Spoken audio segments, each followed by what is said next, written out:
দর্শক, এইমাত্র ভারতের লোকসভায় কঠিন জোরতোলা মন্তব্য করেছেন রাহুল গান্ধী। মোদীকে সরাসরি কঠিন ভাবে ধোলাই দিয়েছেন তিনি। তার বক্তব্য নিয়ে সারা বিশ্বে তুলপার সৃষ্টি হয়েছে। মুসলমানদের পক্ষে যে বক্তব্য দিয়েছেন তার বক্তব্য শুনে আপনি অবাক হয়ে যাবেন। দর্শক, অন্যদিকে নরেন্দ্র মোদী বাংলাদেশের সরকারের কাছ থেকে শিখেছে কিভাবে ভোট চুরি করতে হয়।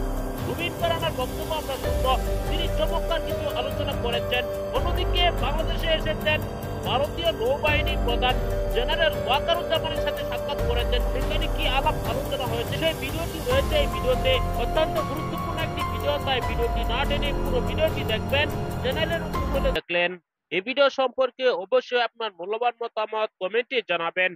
দর্শক, বাংলাদেশের সাথে কিন্তু ভারতের একটি সম্পর্ক রয়েছে। সেই সম্পর্ককে ভিত্তি করে কিন্তু বাংলাদেশের উপর দিয়ে রেল লাইন তৈরি করতে যাচ্ছে ভারত সরকার।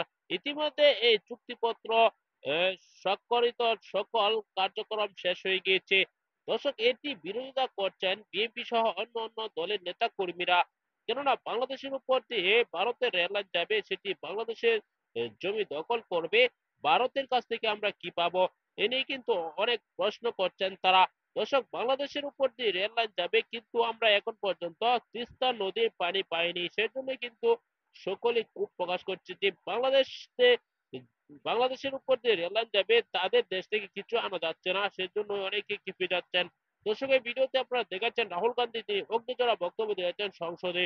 সংসদে তার বক্তব্যটি চমৎকার ভাবে ভাইরাল হয়ে গিয়েছে।